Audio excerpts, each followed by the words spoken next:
The Bogosity Podcast, early and ad-free. Become a subscriber at Patreon, Subscribestar, or Discord. Use the links at donate.bogosity.tv. Welcome to the Bogosity Podcast for the week of September 21, 2025. The podcast that made man but used the monkey to do it.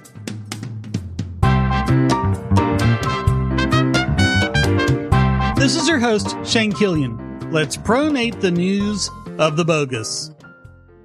At this point, if you don't think it's at least plausible that U.S.-funded gain-of-function research at the Wuhan lab in China might have been the origin of SARS-CoV-2, I don't know how to help you.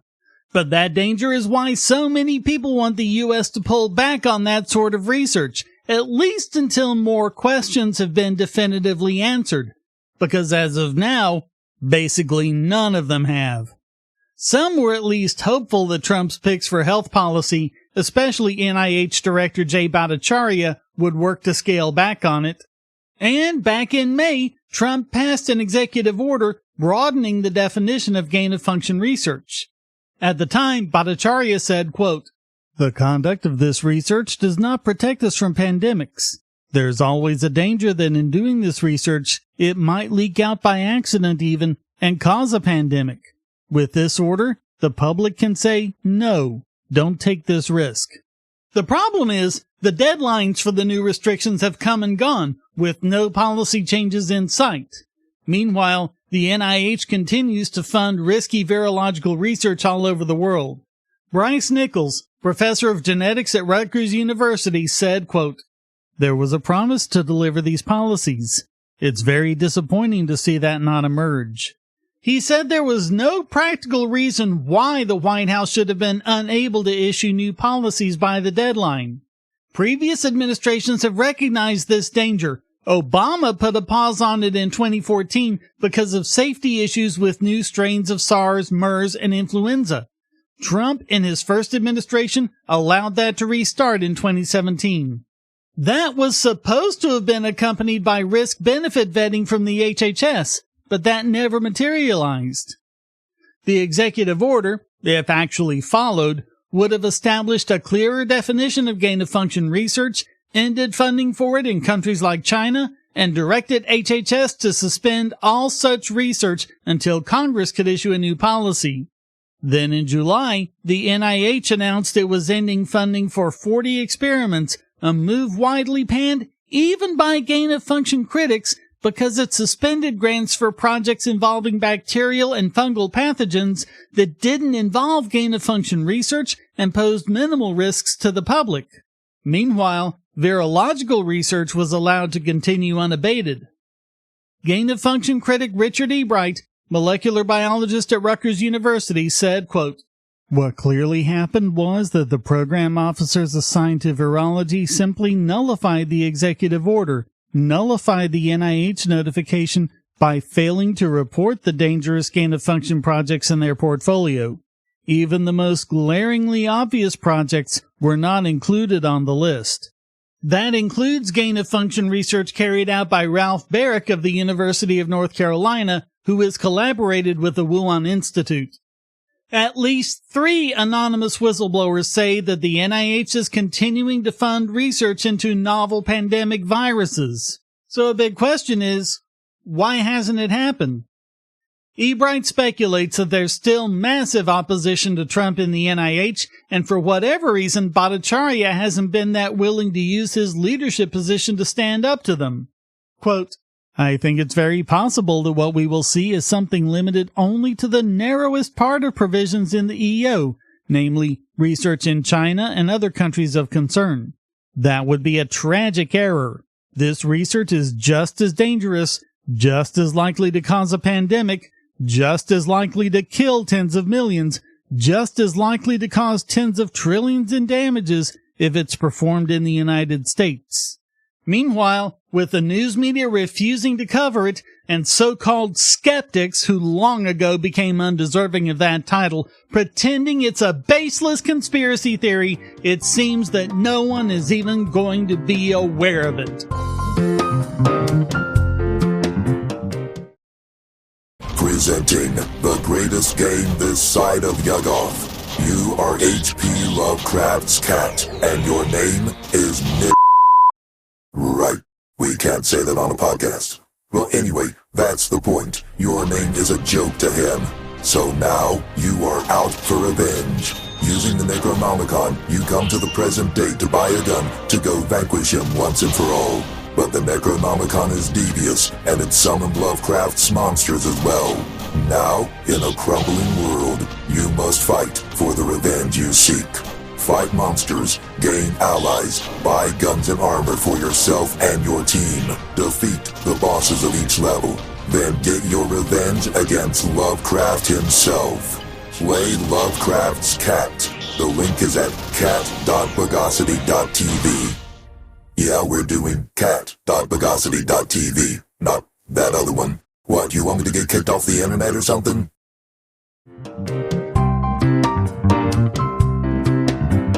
And we finally have a resolution in the Fani Willis saga. You know, the Fulton County District Attorney who was the head of the RICO case against Donald Trump. She also lost bigly in the case against Young Thug, the longest trial in Georgia history, where she got precisely 0 convictions.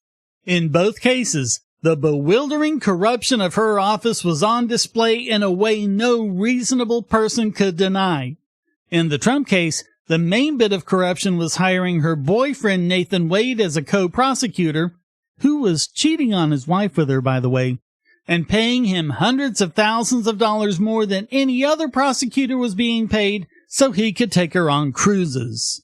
The trial judge called that an odor of mendacity and said that either the boyfriend needed to be off the case or she did, so Wade was out.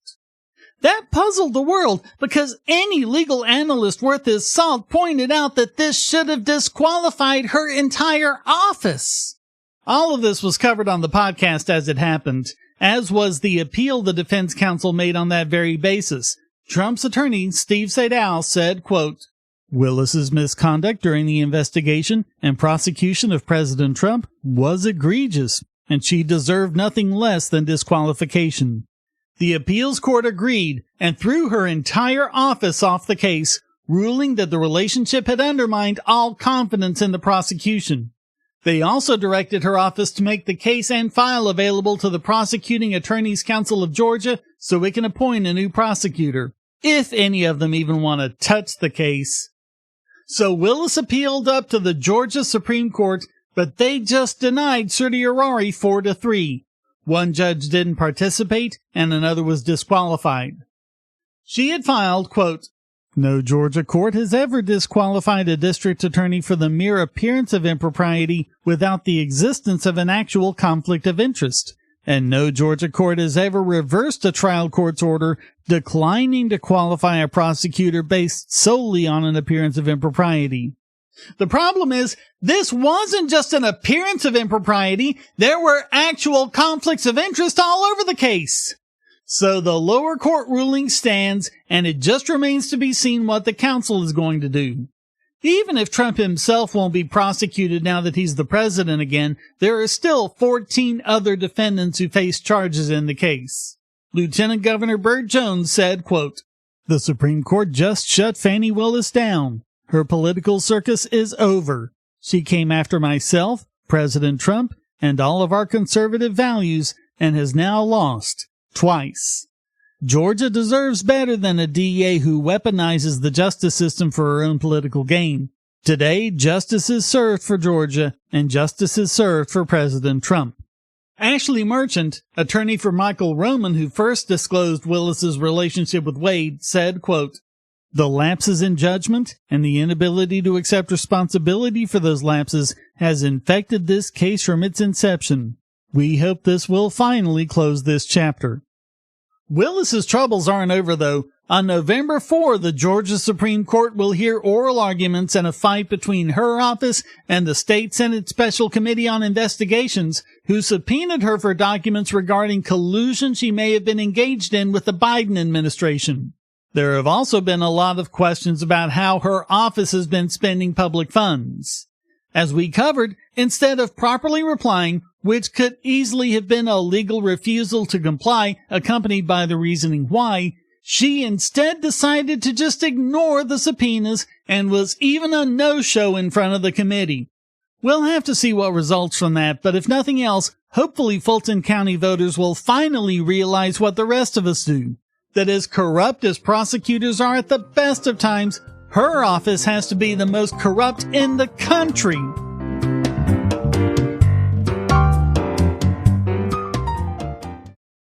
If you're on the Wi-Fi in a coffee shop or hotel, anyone on that network can get your traffic. Do you really trust all of those strangers? For that matter, do you really trust your ISP? A VPN can protect you from prying eyes, disguise your location, and even foil government censors. It's essential in this day and age, so go to vpn.bogosity.tv and you'll be taken to BoxPN. Starting at just $2.99 a month, you can get unlimited high-speed connections to VPN servers all over the world, and they don't log connections, so your privacy is assured. Traveling abroad, just VPN home, and don't worry about what those other governments are doing. Back at home, stop your ISP from traffic shaping and messing with the quality internet access you're paying good money for. You can connect from multiple machines at once, including your smartphone or tablet, and it supports all the secure standards, including OpenVPN and SSTP.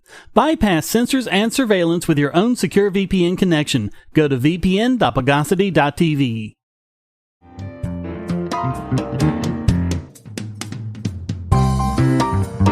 Here's something we've covered off and on over the years, how governments just don't seem to like food trucks, even if everyone else does. I mean, if no one liked them, they wouldn't be successful businesses. But as easy as it is for them to compete in the marketplace, it's not so easy for them to compete with the lobbying that big downtown restaurants and chains do with the local government. It's the old story of regulation. You make a big deal out of a rare or minor problem, pass regulation ostensibly to fix that problem, and not only does it not fix the problem, it actually ends up being selectively enforced against entrepreneurs who aren't well liked by officials. In this case, food truck owners in Philadelphia found themselves the object of punitive inspections after they publicly opposed a new curfew. The 2024 law, signed by Democratic Philadelphia Mayor Sherelle Parker, quote, requires businesses without liquor licenses located between Kensington and Frankfort venues and Lee Avenue and Tioga Street to close at night from 11 p.m. to 6 a.m. What do liquor licenses have to do with it, you ask? Well, big restaurants generally have them so they can serve alcoholic beverages with meals, while food trucks don't. This supposedly had something or other to do with fixing the crime problem in Philadelphia. Democratic City Council member Quetzy Lozada said, quote, in order to get control of the neighborhood, we need to temporarily limit after-hour operation for the businesses in this neighborhood. But as Milton Friedman said, nothing is more permanent than a temporary government restriction. Yes, the curfew is in place to this day, extended way beyond its original time limit and its original boundaries. In fact, the restricted area is now 5 times larger than it was when the ordinance first passed. According to Lozada, the target of the law is what she terms nuisance businesses, including smoke shops and storefronts with gambling machines that have something to do with crime somehow. But instead, the main target ended up being food trucks, because according to Lozada, quote, every single one of them had been breaking the law for a long time. The reason why they got away with operating overnight is because inspections were only carried out during the day. But now, special inspectors are being sent around after midnight specifically to target food trucks.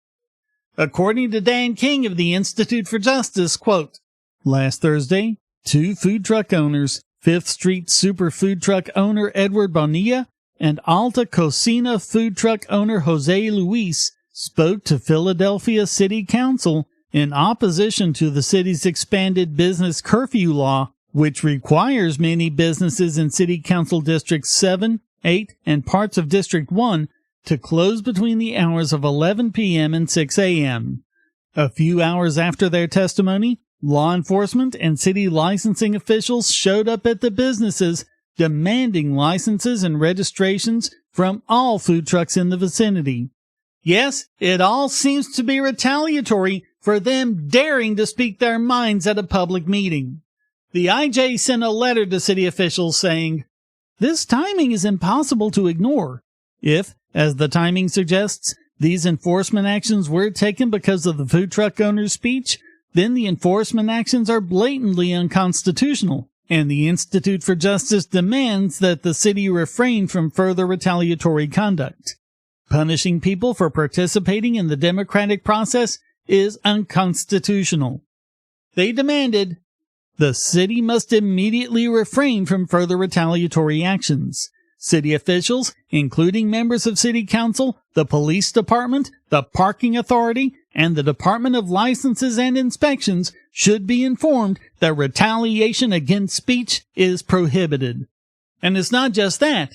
They want them to preserve any potential inculpatory evidence, quote, "In addition, the city should preserve all documents, emails, and communications, including voicemails, emails, texts, and other electronic communication that may relate to the matter.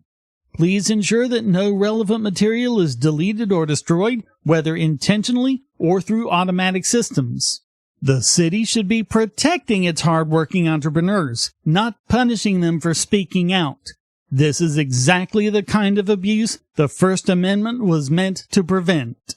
And if you're wondering if this had any effect on crime, well, violent crime in the district is up 40% from what it was a year ago. Even if you pay your protection money, if you complain about how the Don does things, you find the mob showing up at your place, making demands, interrupting your business, and scaring away your customers. It's the same kind of thing we've been seeing in cities all over the country. Pass a law, selectively enforce to favor your cronies, and then, when the affected businesses complain, have your thugs lean on them further. If government is corrupt even at this low level, what makes you think the rest of it isn't?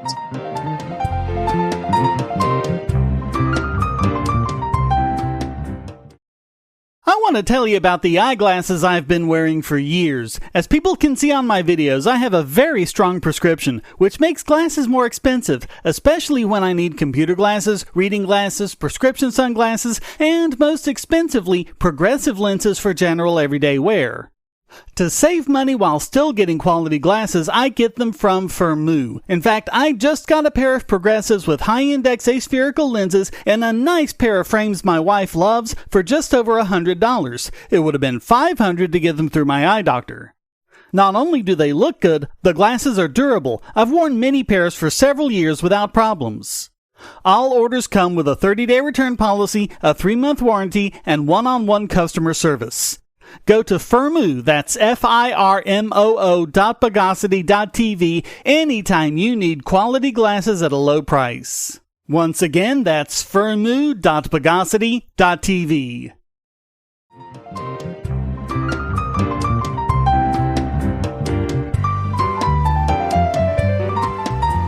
And now it's time to sequestrate this week's biggest Bogon emitter. My Discord members will tell you about Revanced. I haven't had much luck with it myself, but it's basically a way too complicated way of customizing certain apps, one of which is Spotify. Revanced is an open source project that provides patches for many apps, including YouTube, Reddit, and Instagram. It provides privacy options such as spoofing your location, it can enable debugging, remove restrictions such as screen captures, and block ads. In other words, it helps you exercise your right to determine what code runs on your own hardware. That should be a fundamental right, except once again the DMCA got in the way. They've been smashed with DMCA takedowns basically ever since they started existing, but they've been pretty much unsuccessful. Until now, that is. Spotify sent a takedown notice to them about a patch called Unlock Premium. What's weird is that basic questions such as, please provide a detailed description of the original copyrighted work that has allegedly been infringed, when unanswered, filled in instead by marketing copy of how great Spotify is. Spotify claimed, Spotify employs technological measures that control how users access the copyrighted content hosted on Spotify. Those measures include, but are not limited to, encryption and designing a protocol for the use of transfer keys that is complex and difficult to decipher. And the patch has nothing to do with that. Quote, Spotify contends that the files identified above are made via unauthorized copying of Spotify's copyrights and or are unauthorized derivative works of Spotify's copyrights and directly infringe Spotify's copyrights. Except it doesn't. A user has Spotify, and they also download Revanced, and then after going through some amount of rigmarole, they now have modifications made to their own copy of the Spotify app. The thing is, the patch does nothing to give you access to any premium features. You can only access songs you can on the free tier. It just adds a few convenience features, including ad blocking, shuffle, playing a song on demand, managing your queue or your playlist, lyrics, and various other client-side features. The Revanced developers believe that this has to do with skipping certain parts of Spotify's code. Although you should absolutely have the right to skip the running of any part of any app you want to on hardware you own, courts have found before that sometimes that can be circumvention under the DMCA. In 321 Studios v. MGM, a DVD copying software was found to violate the DMCA since it circumvented DRM protections. In another case, MDY Industries was sued by Blizzard, not even for unauthorized copying, but just for violating the EULA when they made software that allowed a user to play World of Warcraft using a bot called Glider. That was the one where the court said that you don't actually own the software that runs on your own machine. You're just a licensee. You will own nothing, and you will hate every minute of it. But that has nothing to do with what Spotify put in their takedown notice. They alleged unauthorized copying, which isn't what was done, while merely saying the patch was infringing without further explanation. We'll have to see what happens with this one, if it'll go forward or if one party or the other will back down. Either way, we have a copyright complaint about something that wasn't copied by a company who couldn't even say what the circumvention was supposed to be in the first place. So all of that makes Spotify this week's biggest Bogon emitter.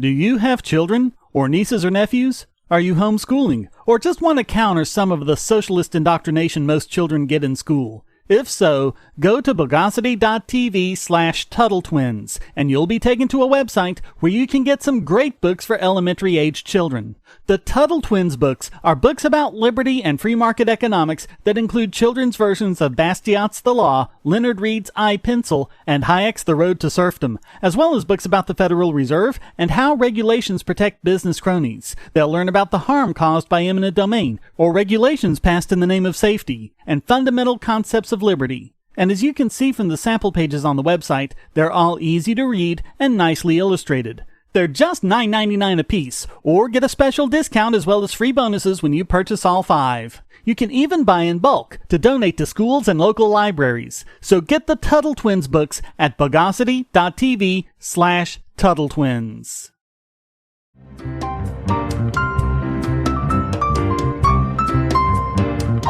And now let's flumadiddleificationabilize this week's Idiot Extraordinaire.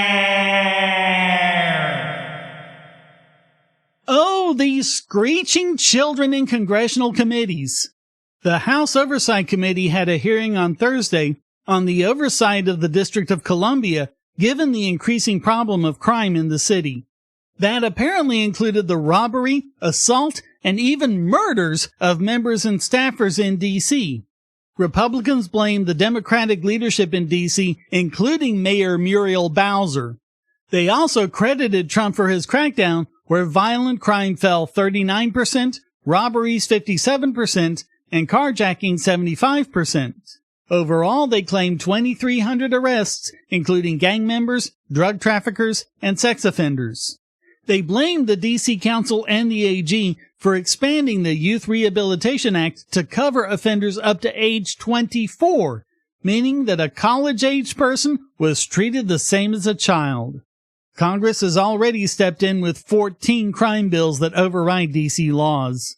The Democrats claimed that this was an unconstitutional federal takeover, even though the Constitution gives them full power over the seat of government.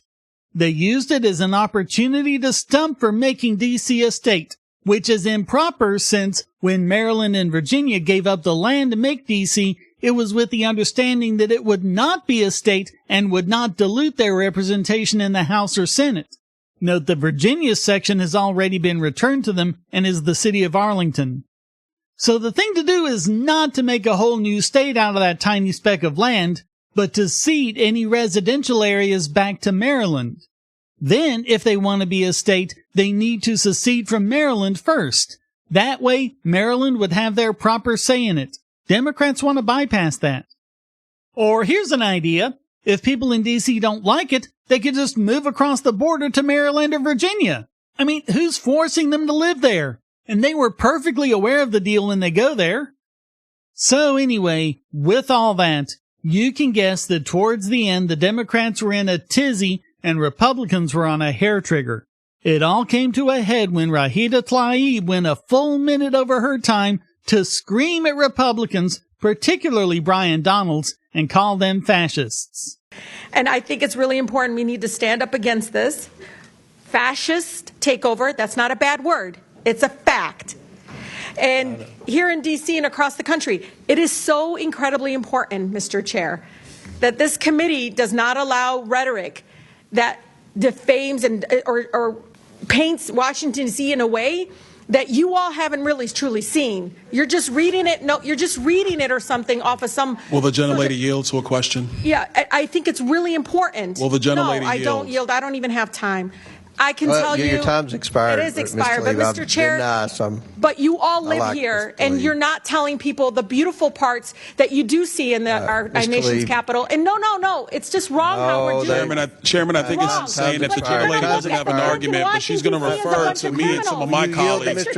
We were from the Third Reich. This is insane. You're going to look at 14, 15-year-olds as a bunch of criminals? It's insane. By the way, I hope all you people who watch with captions, some 30% of my listeners, appreciate the hard work I put into transcribing the incoherent, overlapping ramblings of these children. Jeez. Do I look like a member of the Third Reich to you, Ms. Tlaib? Is that what I look like to you? You're the one taking your voting Is that what you think? Is that what you think? Is that what you think? No, that's unethical. I think it's radical and I think it's insane. And I'll respect everything that you say. But to say something like that to myself and a lot of my colleagues is way out of line. It's way out of line. It's way out of line. Regular order, Mr. Way out of line. Regular order. That's okay. But it's okay, right? That is not how it goes. It's okay, right? You hold yourself accountable before you talk about Hold myself accountable. Hold your own self accountable. How about that? Hold your own self accountable. How about that? Free DC and make sure you vote with your own voting card. Don't be giving it to somebody else. Tlaib. All right, time. Afterwards, Donalds posted to X, "It's been 8 days since a leftist assassin shot my friend Charlie Kirk. Just now, Rashida Tlaib just called us fascist again. This rhetoric is wrong. This rhetoric is unhinged. This rhetoric is out of line. This rhetoric has inspired murder. We will not stand to be defamed." At the very least, it's the same kind of childish tantrum we've come to expect from House Democrats. But to basically hijack a committee hearing after your time has expired to go on a completely irrelevant rant about free DC and use it as an excuse to continue the hateful rhetoric? After everything Republicans have claimed about Democratic rhetoric after the senseless murder of Charlie Kirk, all she's really doing is making people believe that every word of that was absolutely true. So all of that makes Rashida Tlaib this week's Idiot Extraordinaire.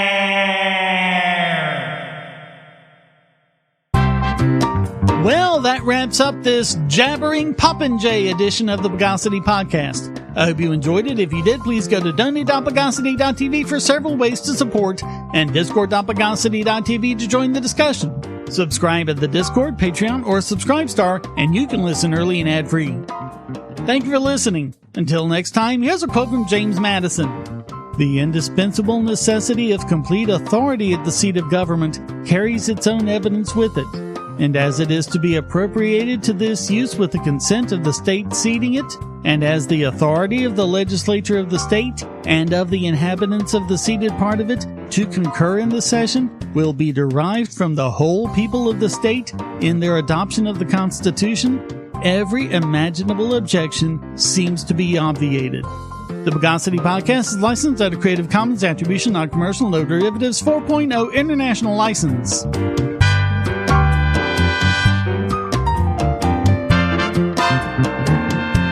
Bogosity.